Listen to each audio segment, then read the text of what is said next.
सीधे आपको ले चलते हैं चंडीगढ़, जहां पर आप सांसद राघव चड्ढा प्रेस कॉन्फ्रेंस कर रहे हैं।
उचित नहीं है। मैंने पहले भी कहा था कि जैसे क्रिकेट मैच में आप देखते हैं कि बॉल बाय बॉल कमेंट्री होती है, सीट शेयरिंग की बातचीत में, संवाद में इस प्रकार से बॉल बाय बॉल कमेंट्री नहीं हो सकती, वो संभव नहीं है।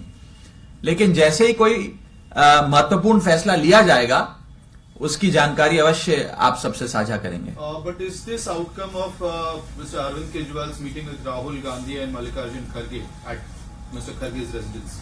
देखिए, मेरे नेता और दिल्ली के मुख्यमंत्री आदरणीय अरविंद केजरीवाल जी की एक बहुत ही महत्वपूर्ण बैठक कांग्रेस के राष्ट्रीय अध्यक्ष मल्लिकार्जुन खड़गे साहब और कांग्रेस पार्टी के बड़े नेता राहुल गांधी जी के साथ हुई।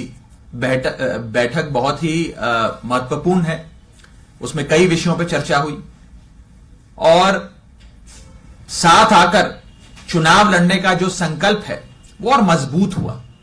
मेरा अपना यह मानना है कि अगर इंडिया गठबंधन की पार्टियां और खास करके ये दो पार्टियां साथ आती हैं तो भाजपा के लिए एक और एक दो नहीं, एक और एक 11 का जो हमारी ताकत है वो एक और एक 11 हो जाएगी। उसका सामना भाजपा को करना पड़ेगा। सर, मेयर पद पे आम आदमी का होगा या मेयर आम आदमी पार्टी का और 2 डिप्टी मेयर, सीनियर और डिप्टी मेयर वो कांग्रेस के। सर, सुंदरकांड करने जा रहे हैं पूरी दिल्ली में, पर इसमें ओवैसी ने बड़ी आपत्तिजनक टिप्पणी की और कहा है कि आरएसएस के छोटे इंचार्ज हैं और साहबानों की बात की इस तरह से। देखिए, मैं किसी अन्य नेता ने कोई टिप्पणी करी उस पर कोई और टिप्पणी नहीं करना चाहता। जिसने जो टिप्पणी करी वो उसको मुबारक। लेकिन सर, उन्होंने कहा है कि सबको, उन्होंने ये कहा है कि आरएसएस का छोटा रिचार्ज, जैसा कि मैंने कहा, कोई शख्स कोई टिप्पणी कर रहा है उस पर मैं टिप्पणी करूं, मुझे मैं इन सारी चीजों से बचता हूं। मैं एक उन्होंने ये बात दोहराई, आप लोग कहते हैं, उन्होंने कहा है कि 22 जनवरी को प्राण प्रतिष्ठा का जो कार्यक्रम है उसकी वजह से आप दिल्ली में सुंदरकांड। हम तो, मैं बस इतना ही कहना चाहूंगा कि अरविंद केजरीवाल जी प्रभु श्री राम के परम भक्त हैं और वे अपने जीवन का कोई भी बड़ा काम है या कोई नए काम की शुरुआत करते हैं तो बजरंग बली के और प्रभु श्री राम के चरणों की धूल अपने माथे पे लगा के करते हैं। उन्होंने दिल्ली में श्रवण कुमार बनके हजारों बड़े बुजुर्गों को तीर्थ यात्रा करवाई।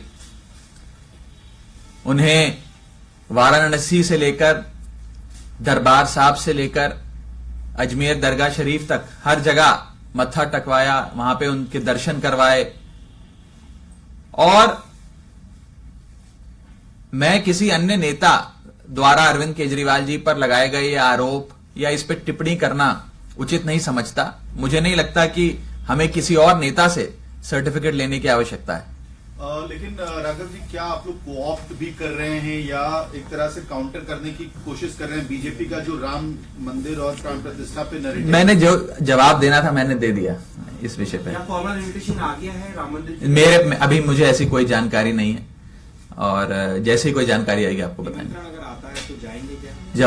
जब आएगा तो आपको बताएंगे। 18 का समन भी है सर। उस पर भी वकीलों से चर्चा हो रही है। आपको 18 तारीख के और करीब आके अवश्य उस पर भी जो फैसला पार्टी लेगी, माननीय मुख्यमंत्री जी लेंगे, अपने वकीलों से सलाह कर उस बारे में भी बताया जाएगा। Raghav, can you tell us exactly what role did that particular meeting play that happened between Rahul Gandhi, Mr. Kharge and Rajat? What is the Well, biggest in message of the meeting? in very Because we believe that many things we finalized at that meeting? Is it true? Like, for instance, the Chandigarh deal, was it finalized at that No, meeting? see, first of all, since I was present in the meeting, it is only fair that I limit my discourse and limit my commentary on that meeting. However, since you've asked this question, I can say this in a very measured manner that the meeting that took place between my leader and the Honorable Chief Minister of Delhi, Mr. Kejriwal, and the Congress President, Shri Mallikarjun Kharge ji, and Senior Congress Leader, Shri Rahul Gandhi ji, was a meeting that was very, very significant. It has further strengthened our collective resolve to save India and to come together to ensure the departure of a incompetent, corrupt and dictatorial regime led by the BJP. That's the only thing that I'd like to say vis-a-vis that meeting.